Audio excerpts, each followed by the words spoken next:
AFCI, where we go with part 2 of electrical inspections for home inspectors. And let me adjust this lighting here because, man, that looks awful bright. Hold on for a second. Sorry about that. Let me make that adjustment. Makes me look bigger.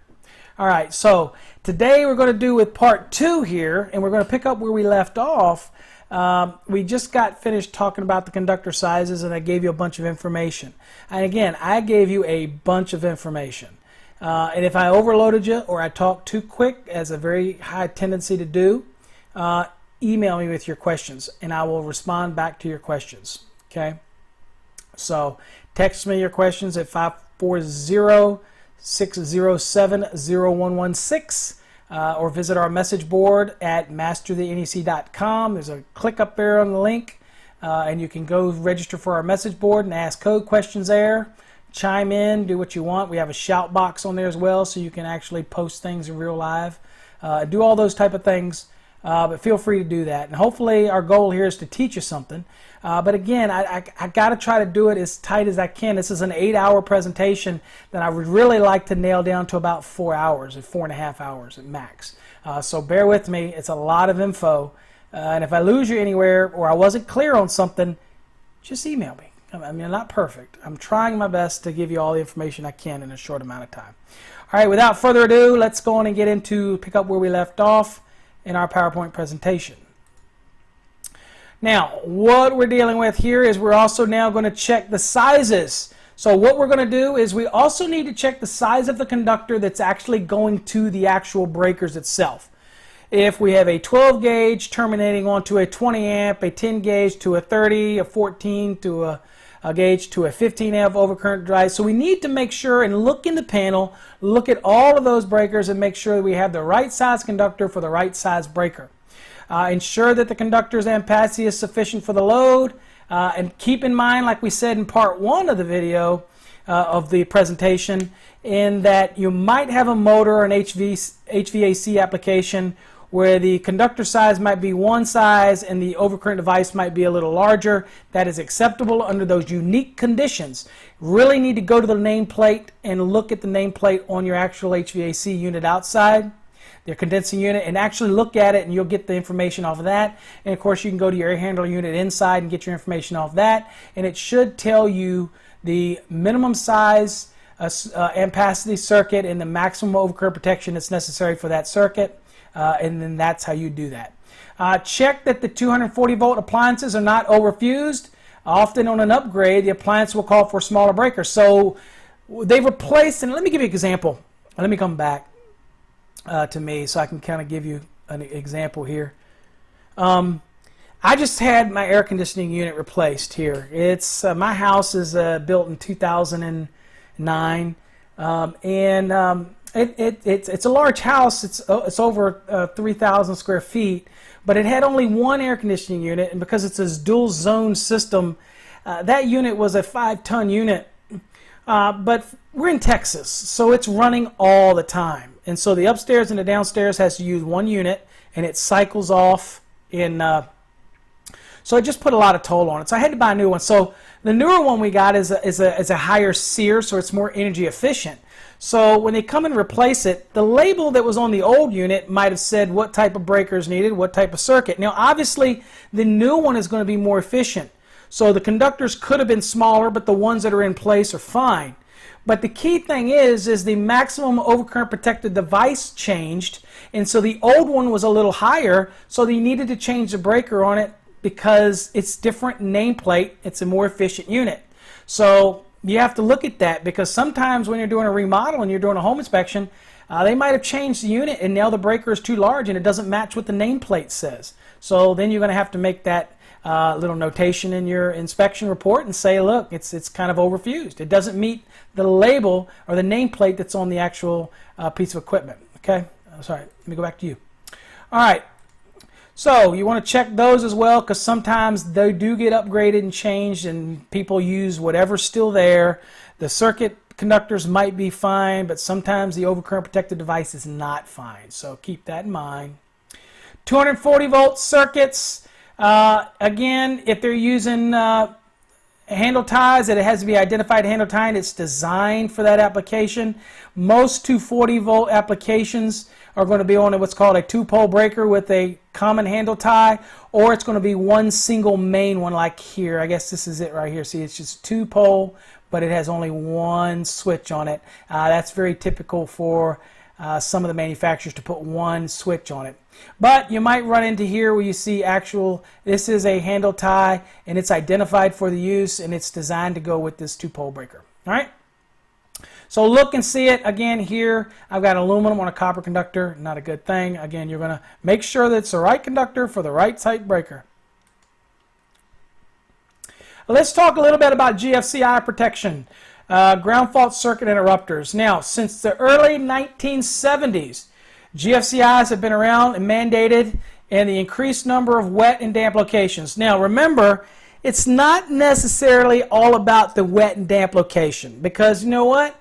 They require GFCI in garages. It's probably because it's a concrete floor, but in reality, it says the garages, the receptacles have to be GFCI protected. Okay, so it's not necessarily a damp location. It's not necessarily a wet location, but it's a location that the National Electrical Code says that you got to have GFCI protection, so it is what it is. Now, first things first, I want to tell you, do not be afraid to recommend GFCI protective devices in areas that, based on the age of the home, might not have required GFCI at the time it was constructed, but under today's code it would be required. Don't feel bad about recommending those, because it's all about the level of safety. And you know what? GFCIs are a proven technology. They work. And so don't be afraid to recommend those. You know, maybe you have a countertop that wasn't required to have GFCI protection serving those receptacles at the counter when this house was built. But under today, it would be required because we know it's a safety concern. Wet countertops, making connections, appliances, metal appliances, all this kind of thing that get used on countertops. So maybe a good recommendation is to recommend GFCIs. And you know what? At the end of the day, I know you all do that. So I'm probably just beating a dead horse there, because you do that. I'm sure you do. GFCIs come in different forms. You have the breakers, which protect downstream from the circuit breaker. You have outlets, which protect from the load side of the device. It looks like a receptacle, goes into a receptacle outlet, and it protects everything on the load side as well as the receptacle itself that's used as a GFCI. And then you have standalone units, and those are commonly found used in cords for construction sites and everything like that, so they're standalone by themselves, or they are plug-in type units which are standalone. They plug into a regular receptacle, and anything that plugs into it is protected. Now, this is a typical GFCI receptacle, and this is a typical GFCI circuit breaker. In this case, this is an older one, and here's a little knowledge I'll give you. Prior to about 2003, 2004, UL had a different mandate on what's called UL 943, and it changed how GFCIs function. In other words, when they go bad, they actually fail in the open position. Prior to that, they could fail in the closed position, and they were basically acting like regular receptacles. They offered you no protection at all, but you looked at them and you assumed that they did because they are a GFCI. This is very common in hotels, for example, which they seem to upgrade everything in the hotel, but they don't change the GFCI devices. They still got the daggone GFCI devices from 1980s or whatnot. So anyway, one recommendation is, if you have a house that's prior to 2003, 2004 era, is that you would recommend that they possibly think about changing their GFCI devices out, because they do have the thing in there called a metal oxide varistor, and depending on where you're at in the country, they act as a surge protector, if you will, a sponge, so that it protects the circuitry that's in this device. And from time to time, they can go bad and they can wear out, and they need to be replaced. The good news is, today's GFCIs after 2003, 2004, I can't remember the exact date, but there was a change to UL 943, and basically what happened is, now they have to fail in the open position. Something interesting you might not know is, recently another amendment came out to that standard that says that the GFCI device will test itself automatically on a monthly basis. Now, The standard, I'm not sure, says about de-energizing itself if the test was bad, but it did say it would test itself or be self-testing, in the process. And that's good to know. All right. And again, you should be testing the devices every 30 days. We know that you all rushing around your house at the end of the month testing all of these devices. I know that you do it. Another interesting thing I'll tell you about GFCIs, let's say I have an old system with an old 2-wire system and I don't have an equipment ground and they want to get 3 prongs, and so they put it, like I said earlier, they put a GFCI in there. And you come in there with your little 3-light tester and you're testing, maybe it's a flip in a bathroom, and you plug it in here, and what happens is the actual test button on your little handheld thing won't trip it. But yet you push the button on the device and it trips properly. The buttons on the device are the preferred method for testing this device, not the little 3-light testers. They sometimes can be fooled, all right? So that's a good example of that, because what happens in the 3-light tester, it's shorting out to an equipment ground to replicate this issue and to replicate a ground fault. And reality is there's no equipment ground there, so it can't work on these devices. But it is still acceptable because you use to test it by the buttons that are on the actual device. So kind of a little thing in there to kind of keep you aware of. I have a lot of people email me and say, Paul, there's something wrong with the GFCI because my little 3-light tester won't trip it. And I'm like, well, does it work when you push the GFCI device? They go, yeah, it works fine. I'm like, move on. Move on. Okay? Next, we're kind of looking at, this isn't updated. I don't have an updated one. If somebody out there has an updated one, I would love to have it. I can kind of tell you the changes that have taken place. But let's kind of just, what this graph does right here is kind of let you know how things started with GFCI. And what happens with home inspectors, they tend to not worry about what's required today as much, except for where they're going to recommend them to be put. But they always want to see when it was required previously in older editions. You know, most of the home inspections might be older edition homes and they're looking at it. So just at a glance, notice that the first ones that required GFCI were swimming pools and exterior receptacles. In 75, they added bathrooms. Yes, it's been all the way back in 1975. 1978, they added garages to it, so they've been around. Ironically enough, Virginia tried to remove the requirement to have GFCI protection for garage receptacles. It was absolutely zero justification. I worked for NEMA and we shut that down. That is ignorance, and they didn't listen to reason, and they brought it to one cycle to another, and they almost did it, and then they finally wised up and said, yeah, okay, maybe we better not do that. Dude, it's been around since 1978. All right, what else was added? In 1981, spas, hot tubs got added. And then it was until 1987 that they add hydro massage therapy tubs, the receptacle that serves that. Boat houses applications, kitchens. 1987. If you ever asked yourself, when did the requirement GFCI come to the kitchen countertops? It was a 1987 National Electrical Code. And then unfinished basements have been around also since 1987. And then you kind of get a list here. You can kind of see beyond that where it all exploded out to. Arc fault circuit interrupters. We're not going to get into a bunch of detail. These are a love-hate relationship with a lot of people out there. I know there's one individual on the InterNACHI message board who loves to debate AFCIs. He doesn't do it so much on the NACHI board, but then he runs over to this other well-known electrical contractor board, and then he talks about how bad AFCIs are.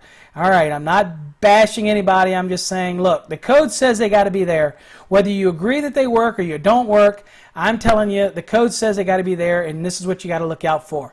AFCIs are designed to trip under repeated arcing fault conditions, and we're not going to go into details. I might do a video on all the nuances about AFCIs. There's plenty of videos out there.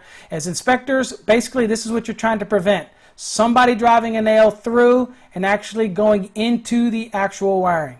So this required all the way back in 1999 for bedroom outlets, and it expanded from there to where we're at today in the 2014 National Electrical Code, that they're required on all 120 volt single phase 15 and 20 ampere circuits supplying outlets or devices. Now, the importance of the devices means also switches that are inside those rooms. Okay, used to be that it was just the outlets, so it left out devices. Installed in dwelling unit kitchens, family rooms, dining rooms, living rooms, parlors, libraries, dens, bedrooms, sunrooms, recreational rooms, closets, hallways, laundry areas. Okay? All these areas are required. All right? So yes, in a kitchen, the small appliance branch circuit has to be GFCI protected, but it also has to be AFCI protected. Another thing that I want to point out, check it out right here. Oh, incidentally, what do you not see on here? Bathrooms. The bathroom is not required to have AFCI protection. Isn't that kind of weird? Trust me, that's coming. But look, it's not in here. It's the same branch circuits, right? The same has the potential for damage to it, right? It has the same potential for arcs, doesn't it, right? So it only makes sense if you're going to go through all these.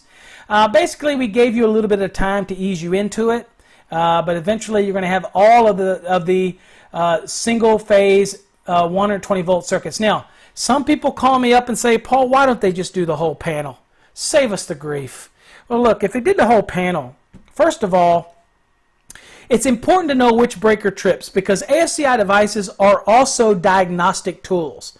All right, a lot of them today will actually beep out and tell you whether it's a series arc, parallel arc, whether it's what took place, when it did, all this kind of thing. So these are diagnostic tools as well. If you had a main panel, you have a main breaker, and then you're going to have some kind of intelligence in that bus. And that means the breakers are going to have to be integrated. And it gets really costly. So if you think it's expensive now for an AFCI device, just imagine what it would cost to have an interactive panel that has all of this AFCI technology in it, right? It might be coming someday, but you know what? It's going to be expensive right now. All right, so here it is. If you're the kind of person that's going to gripe about it and you're an electrical contractor, hey, you got to put it in, and so does your competitor. You might as well price for it. The consumer is expecting it now. Stop griping over it. Stop saying the manufacturers got it into the code. The code-making panel is the one that got it in there based on public inputs. It was a lot of review. The manufacturers substantiated their information. All of you haters of AFCIs, it's easy to hate on a message board, but where are you at when it comes to code development? Where are your proposals at? Why aren't you at the meetings? If it's such a passionate thing for you and you want to sit here and be a backseat driver, go for it. The reality is, look, the code says they got to be there, so hey, embrace it, baby. What are you going to do? All right, look. Also, let's get past the misconception here of what's called a combination AFCI. A lot of people think that a combination means AFCI and a GFCI combination. That is not what it means. That is a dual function device. A combination AFCI is protecting against parallel and series arcs. That is what it's designed to do. Now let's bring it back to me. What is the difference between a series and parallel arc? If I have a conductor and it's damaged down the middle, or I have a termination and the conductor is terminating and it's loose, it creates an arc. That arc, when there's load traveling through the circuit, is going to create a repetitive arc. And that is a series arc. And over time, that series arc is going to generate a lot of heat. And so what we're looking for in an AFCI device is detecting that series arc. Now, what is a parallel arc? A parallel arc is if I have two conductors running side by side, maybe a hot, maybe a neutral, running inside of extension cord, and something damages it, running through the door, running through a jam in a door, and somebody's damaging it or something like that. Then what creates damage between these two conductors creates an arc between those two conductors. Now, a series arc is current limiting. Whatever the current flow is what it's going to be inducive of the arc. When you're dealing with parallels, because it's creating that circuit, it's completing that circuit irrelevant to the load, this is an arc that's going to take place all the time. Okay, so this arc right here becomes very dangerous as well and can heat up, and anything that's near it could get, if it's combustible, could catch on fire. So we have those conditions. Now, I'm not going to get any deeper than that. We're not going to talk about the 75 amp peak. We're not going to talk about the 5 amp peak for series and parallels for the 75. We're not going to get into that right now. I'm not even going to get into UL 1659 and talk about the tests that are involved, the cotton ball test, whether or not a glowing arc is considered an arc at all. We're not going to get into that. Okay, that's for a different seminar, a webinar, and your home inspectors don't need to get into that. There's certain guys out there that would love and drool to get into that argument. Okay, not going to do it. Not going to do it today. All right, so here's all the places you can have it. Now, just like you recommend GFCIs in locations that might not have required them back when they were originally constructed. You recommend them because it's a safety concern. Don't be afraid to recommend AFCIs for the same application, okay? If you have some older wiring that's suspect, you put an AFCI device in there, you raise the level of security in that wiring. You're thinking that I've raised it just a little bit. I have something that's there to monitor my wire. Is it going to catch everything? Is it a catch-all? Is it a perfect world? No, it's not a perfect world. But you're better than you were. Okay, so keep that in mind. Don't be afraid. And an electrician will come in and they'll determine whether or not it's a multi-wire branch circuit, whether or not they can use an AFCI device in it or not. Let them determine that. But don't be afraid to recommend it. If the age of the home makes you think, you know what, let me go on and recommend AFCI devices where necessary. Don't be afraid to do that. Okay. Now let's talk about some receptacle spacing rules. Now generally in new construction this is what you're going to worry about, so I'm only going to talk about it briefly, but you might be doing that new construction inspection, but this is the catalyst. In old homes you barely had one or two receptacles in the room, so people wanted to use extension cords. That old knob and tube applications or early circuits in homes basically barely had one or two circuits in a room, so people were using extension cords, relocatable power taps in order to get more receptacles. So that's the reason why we have a spacing rule. And basically, if you look at this drawing here, from the opening, you go 6 feet and you have your first receptacle. Then you can go 12 feet, so that no point along this wall line am I more than 6 feet from a receptacle. The cords tend to be about 6 feet long on appliances and lamps and things like that. So I want to be able to get to here or to here anywhere on this wall space. Okay? From this opening, I go 6 feet. There's my receptacle. Could it be at 3 feet? Could it be at 2 feet? Could it be at 4 feet? Sure. But the maximum is 6 feet, and then you can go another 12 feet. Could it be 6 feet and then 8 feet? Sure. These are the maximum dimensions in order to lay out the room, but you can play with this as long as it's not more than 12 feet between receptacles. Again, a lot of home inspectors don't worry about this too much, but a lot of home inspectors also do 4-point inspections and other inspections. And even some of them are now in the counties. Take Texas, for example. In Texas, there is no requirement for electrical inspections in rural county, believe it or not. So home inspectors can actually make quite a bit of money doing inspections in rural counties that don't have municipals that do inspections. Believe it or not, in the rural state of Texas, outside of the city limits, I can build a home and I do not even have to get permits for my electrical. I do not even have to get inspections.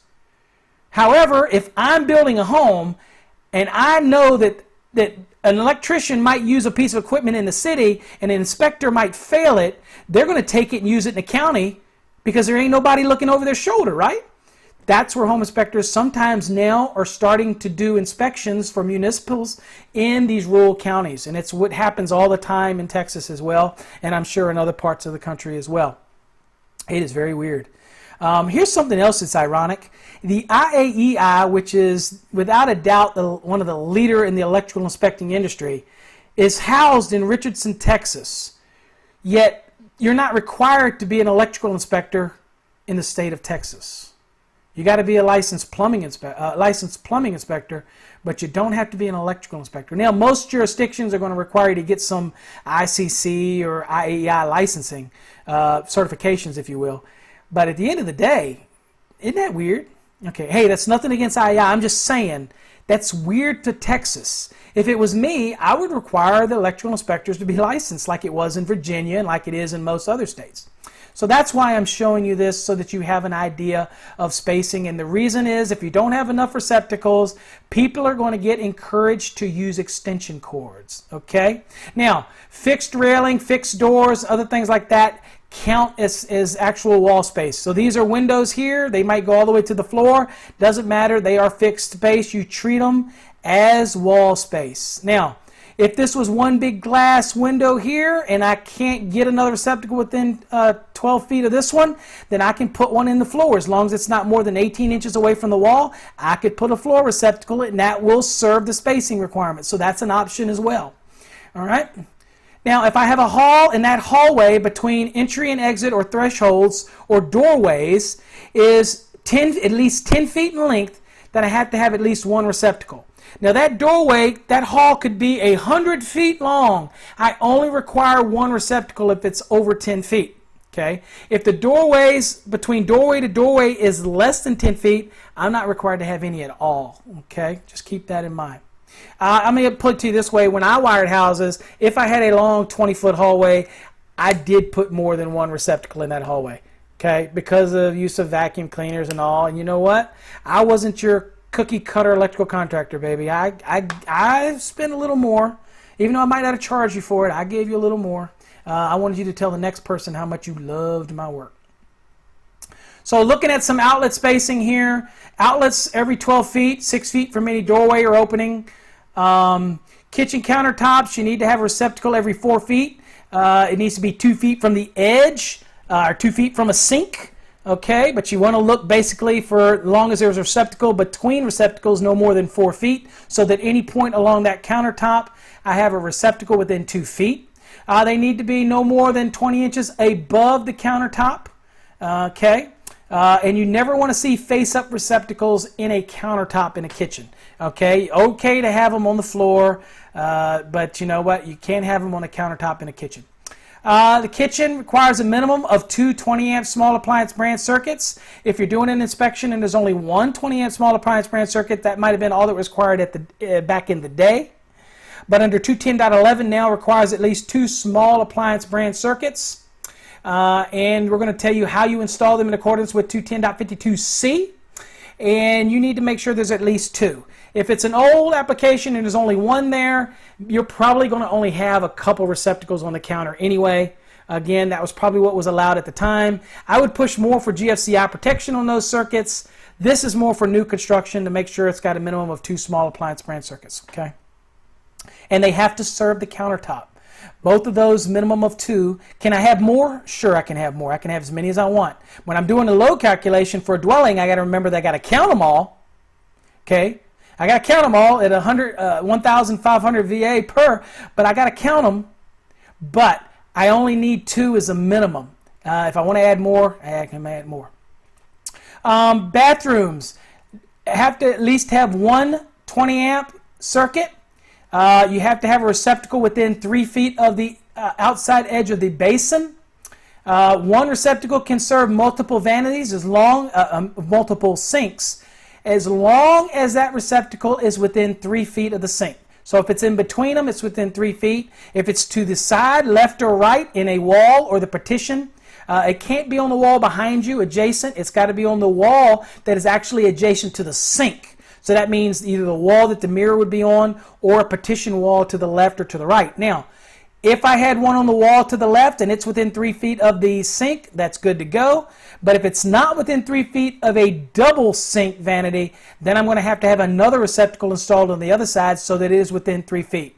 Can one receptacle serve that? Yes, it can, but it has to be within 3 feet of the sink.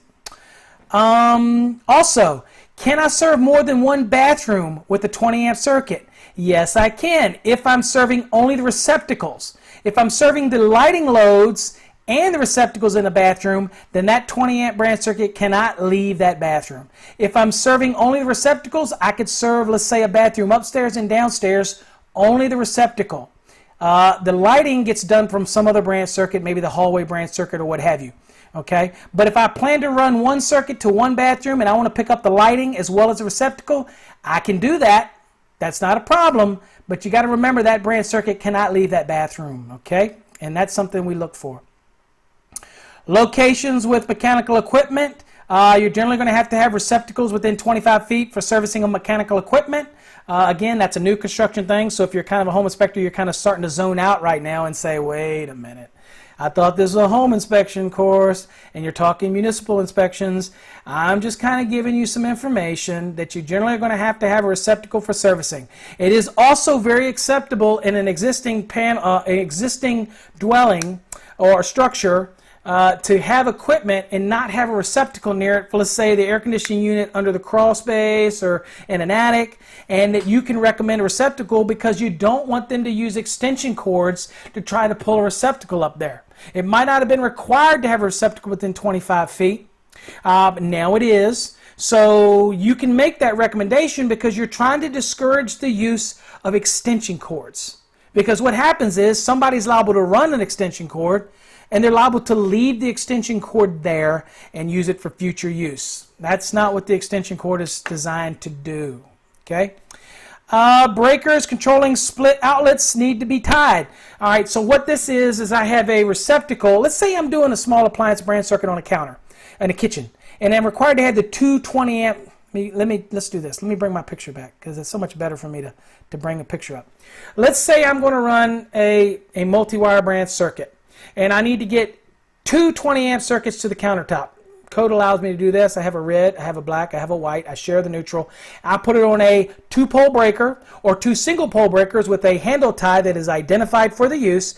They get side by side inside the panel.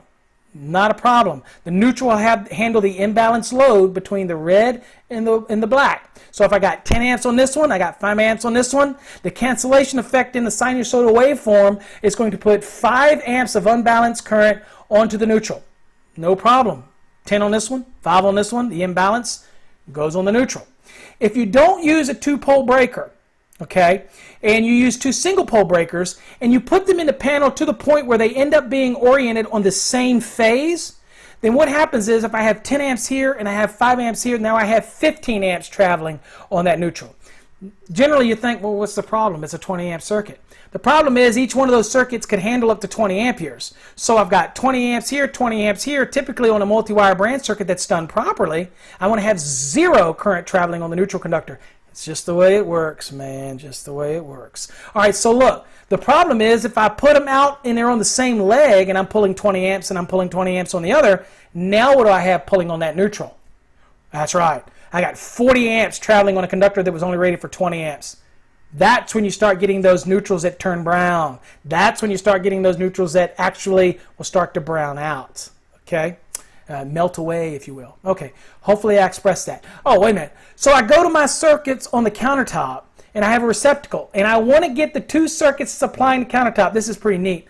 Some kitchens are so small that they only have 1 countertop. It's a counter space that's 12 inches. They need to have 2 small appliance branch circuits there. So how do they do it? They take the 2 there, a multi-wire branch circuit there. They take the receptacle, they break the tabs on the receptacle, and what they have is they have top receptacles 1 circuit, the bottom receptacles the other circuit. They're split. And there's your 2 small appliance branch circuits right there on the countertop. And you only had 1 duplex receptacle to do that.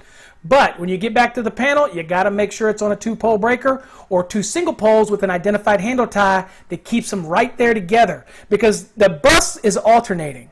So when I've got this and one after another like that going down it, so the 2 breakers that are side by side on the same side, that is leg A and one is leg B.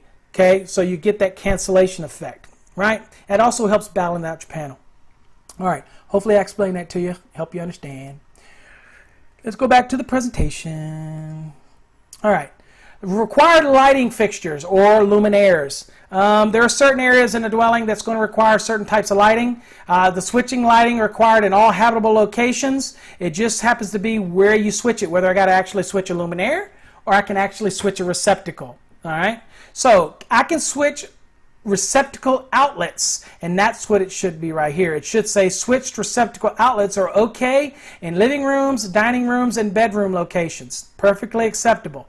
Now there are certain places that you're going to want to have fixtures. Obviously in hallways, because you can't see, you're not going to switch a receptacle. Who's going to put a lamp in a hallway? You got to be able to see down the hallway. So you got the lighting requirement for a lighting outlet there. I mean a fixture there or a luminaire. Exterior, you need lighting to light the outside exterior. So that's going to require obviously a luminaire out there to light the exterior exit and egress. Egress and ingress. Garages, you're going to have to require that at the garage. Also any doors that are at the garage are going to have to require a luminaire. Any location where you have mechanical equipment, you're going to have illumination, and that's under 210.70, and that talks about the requirements for the lighting and lighting outlets and what have you. And so you're going to have some lighting at that mechanical equipment for servicing that equipment. So that's got to be there. Can't have a receptacle to serve that. Storage locations, you're going to have lighting there for storage locations. Again, not all closets require any lighting at all. Okay, but a lot of your storage locations are going to require lighting. Bathrooms are required. You can't have a receptacle and do that. You got to have a luminaire to that. Usually it's over the vanity or in the ceiling or what have you. And in kitchens, you're required to have switched lighting in the kitchens itself, luminaires. You can't really switch a receptacle for that. So you might see a bedroom that doesn't have a luminaire in the ceiling and you're going, wow, what's going on here? Or obviously they're switching the receptacle, and you're going to test that with your tester to make sure it's done. Home inspectors can check that also to see what's going on as well. Staircases require fixed lighting over the stairwell, providing a certain amount of lumens or foot candles to the actual stair. You don't get into the foot candles. Don't go out there with your light meter. I used to do that a lot. Don't do it. You'll go blind. But you got to have that fixed lighting, and if you have more than 6 risers, it's got to be at the top and the bottom of the staircase. Now, it doesn't necessarily say it has to be at the top. It could be somewhere else, but generally it needs to be at the point where you're going to go down their staircase. Now, if the switching, now nothing in the code says where switches have to be, except for like when you're entering attic spaces and crawl spaces where it says the switch has to be at the point of entry. Generally, in the halls, it really doesn't say where those switches have to be. Common sense prevails there. Exterior lighting that's outside for doors, it doesn't necessarily say it has to be at that door. It could actually, the switch could be anywhere in the dwelling. So don't call out where the switch is located in those applications. It gets kind of corny. Hopefully the switch for the bathroom is in the bathroom, but really the code doesn't say where the switch is supposed to be. However, when you're dealing as a safety concern, because those stairwell have to be illuminated, you do want the switches to be near the steps so that they do turn them on. Otherwise, they're liable to come out of a room and not see that switch at all, and somebody falls down the steps. So that is a safety concern. We're not going to worry about what the code says on that. We're going to worry about what's safe. And so here, if it's 6 risers or more, then you're going to have the lighting for it. Okay, fixed lighting. And here's a little note about dimmers. No, you cannot put dimmers on receptacles. The problem is that dimmers have a specific amount of wattage they can handle, and you do it that way. Okay, that's the deal with the dimmer. A fan, you know what the wattage is, what the load's going to be. It won't overheat the dimmer. The problem with the receptacle is I can load that circuit up non-continuously up to 15 amps or up to 20 amps. Well, that is not what that dimmer's designed to do. It will overheat and it will burn up. And you don't know what it could cause when it starts burning up and catches on fire. Okay? All right, so remember that. Now, somebody out there who knows the code will say, wait a minute. What about in a theater group? What about for theater lighting? Or what about for theater receptacles? Yeah, there is an allowance in there for theatrical applications, but we're not inspecting a theater or theatrical. We're inspecting homes. All right, so the required lighting outlets must be wall switch controlled at the following locations. Okay, bedrooms, but again, we said it could actually be switching a receptacle outlet. Hallways, bedrooms, any habitable room, outdoor entrances, attached garages, detached garages with electrical power, and what have you. Lighting outlets say the following must be switched if spaces are used for storage and mechanical equipment, underfloor spaces, utility rooms, basements, attics, or anywhere near the electrical equipment. You're probably going to require to have a switch at the entry so that the lighting outlet is actually at the actual piece of equipment. Interesting enough, it requires a lighting outlet, which is a box in the ceiling. It doesn't necessarily say that it requires a luminaire. Okay, so I could theoretically put a keyless on a lot of these and be acceptable. Obviously not in a closet because it's an open bulb, but I don't necessarily have to use a luminaire. If I was getting a home inspected, I might be able to put keyless with just a lamp in it, or a light bulb, as you probably know, and I would put that in there. Technically I could pass code because all it says is I have to have the lighting outlet. It didn't say I had to have the luminaire. All right, I know I'm getting technical on you, but I'm just saying. And of course, here's the stairway. Lighting issues. First of all, make sure if you have, check that the larger ceiling fixture, especially fans, are properly secured. When you're in the attic, see if you can find out how they're secured above. A lot of times people will take plastic nail-on boxes and they'll try to hang fans from it. One way to check this is go up to the fan, give it a little tug. If you look at the base of the fan and it pulls away real easily, kind of drops down, chance it's on a blue box that's simply nailed up. That's not good. I know we do it, but that's not what it's supposed to be. It needs to be a secured box. That's one way to check it. You can also see it when you're up in the attic if you want to look. Ceiling cans or can lights that are going to be up in the ceiling, recess lights. They do make what's in contact rated, and that's in contact with insulation. Okay, so they can come right up to it. Some of the others don't. They require separation. In many cases, require 3-inch separation between the insulation and the actual can if it's not IC rated. All right, so look and see if you have cans that are in contact with insulation, whether or not they're IC rated. How do you know that? If you look up into the recessed light, you should see a label in there, and that label on there should say whether or not it's IC rated or not. No incandescent lighting within 12 inches of a closet shelf. No fluorescent lights, or I should say fluorescent luminaires, within 6 inches of closed shelves.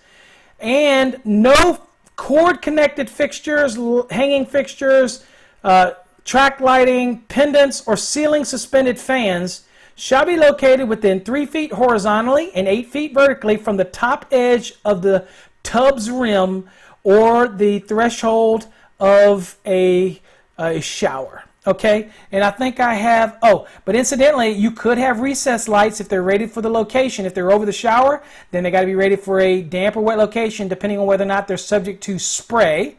So they might be a damp location, they might not be a wet location. Can you have a wet location in a damp location? Yes. Can you have a damp location in a wet location rating? No. All right. Also, I can have surface mounted lights in that area, 3 feet horizontally. If it's an 8-foot ceiling, yes, I can have these in there. Okay, I just can't have these in there in that space. And we'll look at a graphic on that in a minute. All right, so one thing here, this is a retrofit can. I don't know that this is IC rated. You'd have to look on the label up in the can, and that looks like a barcode, so I don't think that is actually giving you any information. Sometimes they're actually stamped in here IC, but you need to look at that. Obviously, this one over here is in a closet, and it's an open incandescent lamp. This generates heat, man. I remember when we were little, I had a little girl that lived next to me, and she had a crush on me, man. I know it's hard to believe for y'all out there. But she did have a crush on me, and she would actually make me those little, she would use what are those little mini bake ovens, and she would make these little pies and these little things. They tasted awful. I don't know whether or not she really uses real baking mix or not. I don't know. But anyway, I was polite, and I was a fat kid, so I ate it anyway.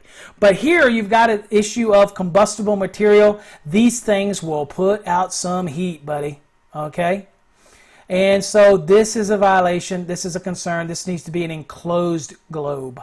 And we're worried about the separation here as well. Here I've got some incandescents, and you see what they're doing. They're up and close to the ceiling. And this is easily combustible material, and you see that it's already starting to discolor it as well. Poor placement here. They probably dropped the ceiling down, or they simply put this bar luminaire up incorrectly. Now, this can, I have no idea what the rating is on it. We're probably going to have to call Campbell's Soup and find out, but I can guarantee you this isn't IC rated, and I don't know what it is. Is it pretty ingenious? Not really. It's kind of stupid. But somebody did it, and that just goes to show you that they did it. Okay? Conductor protection for non-metallic and AC cable. All non-metallic conductors, cables, shall be protected against physical damage, and where they're run, they need to be protected by UV light. Now, when we say non-metallic, let's also bring in a UF-B, which is underground feeder. It's used for branch circuit and feeder underground applications. But if it's installed outside, it's going to have some resistance rating on it to UV. It's going to have some kind of weather resistant rating. It's going to actually be evaluated for that. So keep that in mind. Just so you know, non-metallic sheath cable is not designed to go in a wet or damp location at all anyway. This is a dry location only, within walls in dry locations. Okay. Conductors, when they're run through wood framing members, when they bore those holes, maybe you're doing an inspection, a home inspection, and you're doing a basement, it's unfinished, and they want to finish it off. Maybe they got the previous owners actually bored some holes through and ran some wiring. They just haven't finished it off. They haven't insulated and sheetrocked. you want to make sure that those holes at least have 1.25 inches from the edge of that board hole to the edge of the framing member, and that's on both sides of the board hole. If they do not, if it's less than 1.25 inches, they need to put up a protective nail plate. You can buy listed nail plates at your Home Depot, Lowe's, what have you. You can buy those and put them up. Now, conductors that are cables, I should say cables, not really conductors. Cables that are run through metal studs are required to be listed in approved bushings, and they must cover the entire cut area of that hole. Okay, usually you punch holes in those metal studs. Yes, but you can run non-metallic sheath cable through them. It's not an issue. No exposed conductors within, it should be no exposed cables within 6 feet of an attic access hole. If it's just an attic access, that's not a pull down. If it was a pull down, then it has constant access, then it's going to be 7 feet. Non-metallic sheath cable shall be stapled every 4.5 feet and 12 inches from every box. Okay, junction box or even panels. Okay, the little asterisk here says, well, what about those single gang nail ups? Okay, if the nail up box itself is not going to have a clamp in it, then you can actually secure it within 8 inches, and you don't have to have the connection at the box, because the box might either have it built into it, or it's not necessary because you made a connection within 8 inches. Okay, then no additional securement to the box is required on that. And that's typically for those single gang nail ups, okay, the plastic versions. Now, you do have some metal ones that actually nail up, that actually have a clamp built into it, and that's acceptable as well. Okay, still got to secure it within 12 inches because this rule is for plastic boxes. All right, so here's your wood framing member, and here they drill the hole. Oops. From here, the edge of that hole to the stud is less than 1.25 inches. Got to put up the protective metal plate. All right, and we're not talking about a piece of tin. This is actually a steel protective plate that goes on. All right, here's a hole they drilled right in the middle. So this way to this way, 1.25 inches. This way to this way, 1.25 inches. Perfectly fine. No nail plate needed. Over here, the non-metallic sheath cable is running down the side, and this also goes for AC cable as well. It gets secured every 4.5 feet. So there's a staple there. Here's the box. Gets secured. If this is a single gang box and it's within 8 inches here, then you can go 4.5 feet. And there's another one, and you go through. Now, cables that are run horizontally through framing members, this is considered secured and supported. So there's no additional way to staple it, and you don't need to do that. You don't need to bend it down, then staple it, and then come up through. This is fine.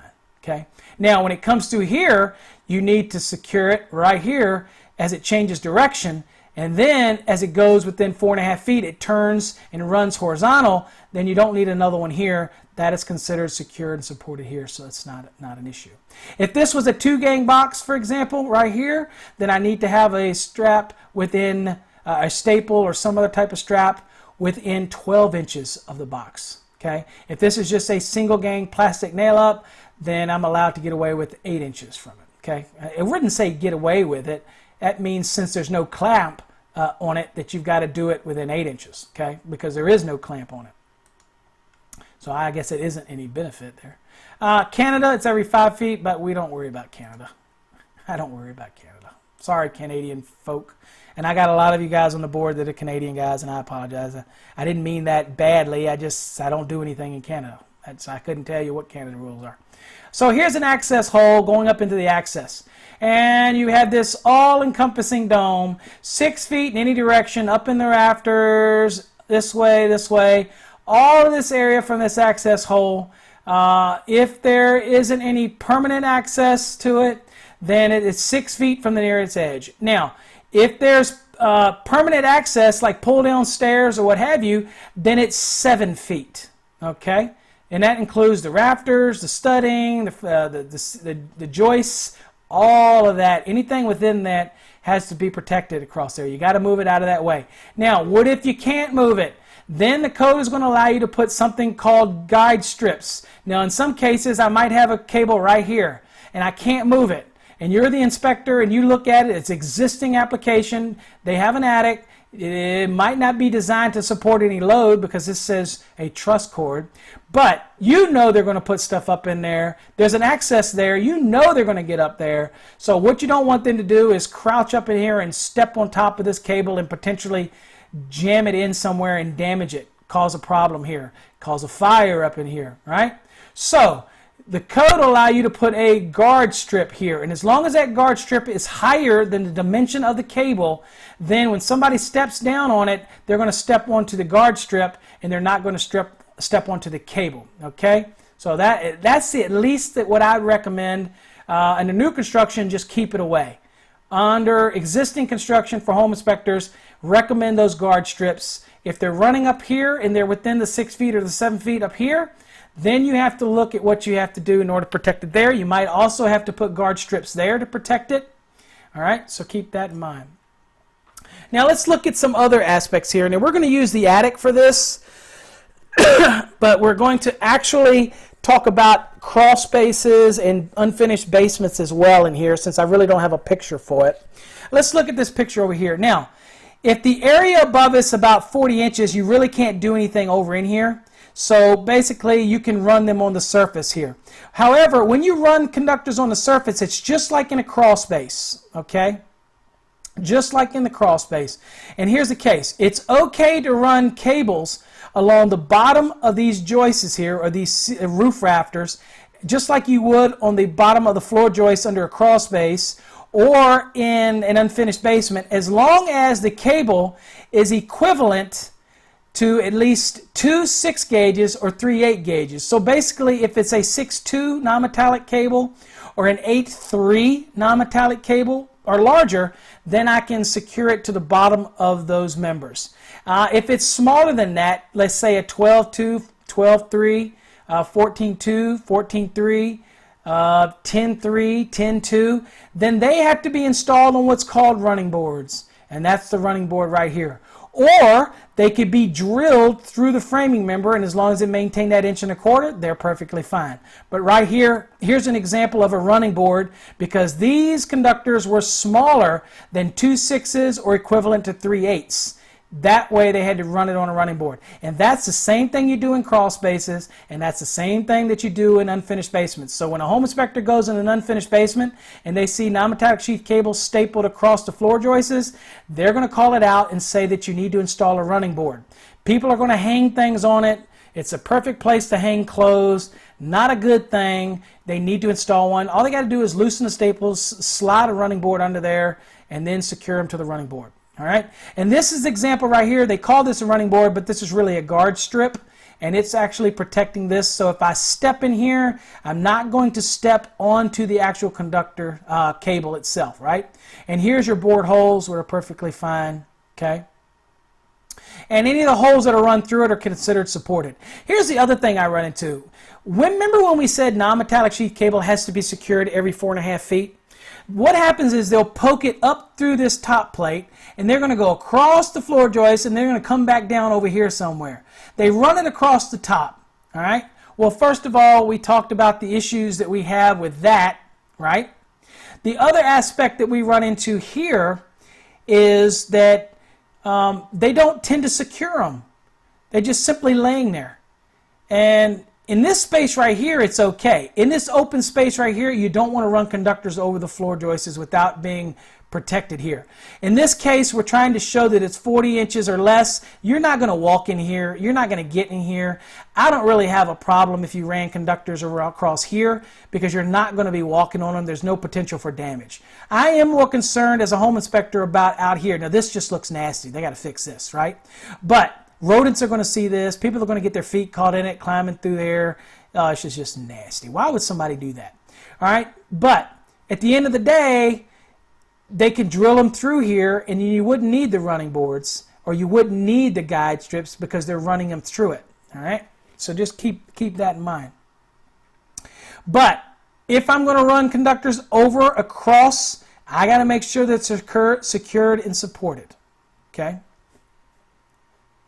You don't just let them up here. I used to go on municipal inspections, and I would actually take a stick and I would poke up through the attic. And if those conductors weren't secured, I would write you up. not in accordance with 334.30 of the National Electrical Code. And incidentally, all of this I'm telling you also applies to AC cable as well. Okay.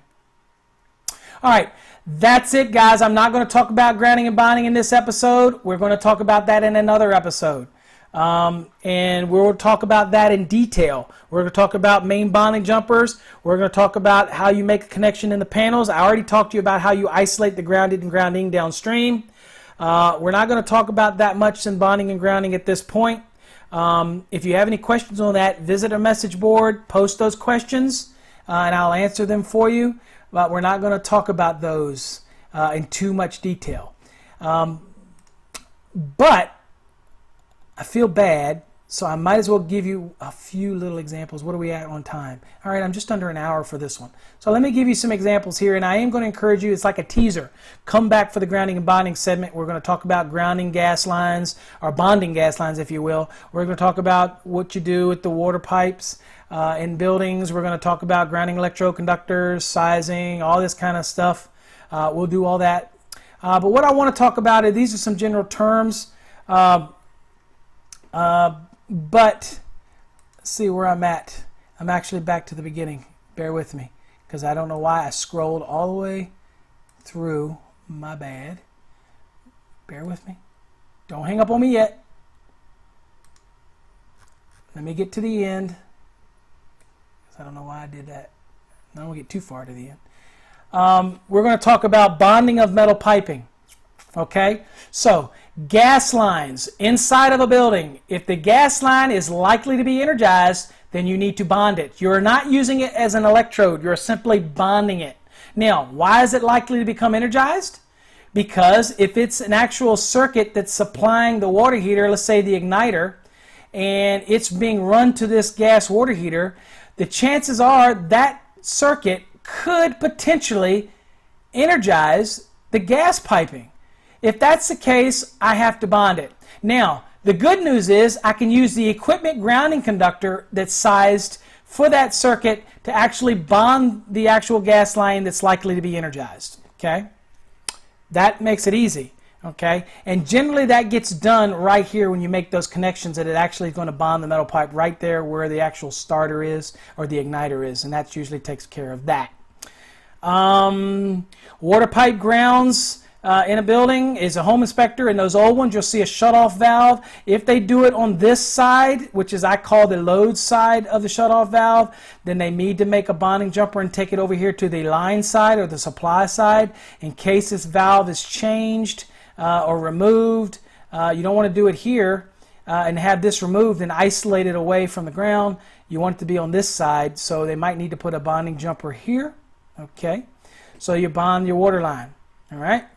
Water pipe grounds have to be supplemented with another electrode, and so you have to use one of the other electrodes found in 250.52 and 50. I'm going to give you some guidance there, and you choose what you want. Typically, ground rods are what's used to supplement a cold water ground. And we'll talk about the sizes in another video, but typically the largest size grounding electroconductor to a ground rod is a 6. It doesn't necessarily have to be larger than a 6 because that's all the ground rods can handle. Okay, concrete cased electrodes. I got a picture of that somewhere. See that? I did it again. So let me go back to my picture because obviously I don't have them geared up to be able to do that presentation for you. Concrete case electrode, that's the rebar that's in the concrete that's actually part of the foundation or the footers, and it actually is in contact with the earth. If it has a vapor barrier on it, then it's called a viscreen, and that actually vapor barrier turns it into not a concrete case electrode.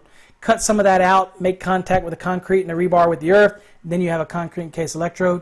That grounding electroconductor from the grounded conductor in your service main panel to that electrode, okay, only has to be a size 4. Doesn't have to be any larger than that. Now, if you're doing a water pipe ground, then it's got to be sized based on 250.66. You don't get to use any of the allowances under 250.66 A, B, and C. So you got to use the table for that one. If you're going to structural steel, you got to use 250.66 for sizing. If you're going to I'm missing out on some here. I know I am. Oh, a ground ring doesn't have to be larger than a 2 gauge for that, okay? And that has to encompass the structure, okay? Can't be broken loop. It's got to be a complete loop connection and then going back to the grounded conductor point within the service. So that's about all I can give you today. I don't have the presentation for the grounding and bonding. It is a lot of information, and you're going to thank me that you didn't have to sit through the grounding and bonding after you just sat through almost over 4 hours of general information. Here's my thing. This is just the first of many series that I'm going to do for you. Okay? This is just the first. I'm going to have one on grounding and bonding. We're going to have one on specific items. Again, they're not all going to be directed to the home inspection industry, but again, you can get out of it what you need by watching one on grounding and bonding. Okay? You're going to get all that you need to get out of it.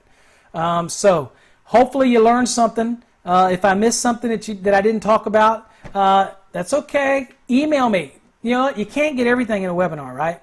And it's not an interactive webinar. It's a one-way webinar broadcast from my webpage. So email me, visit the message board, register for an account, post your questions, call me on the phone, 540-607-0116. Put me on speed dial. Call me when you need me, but only call me when you need me.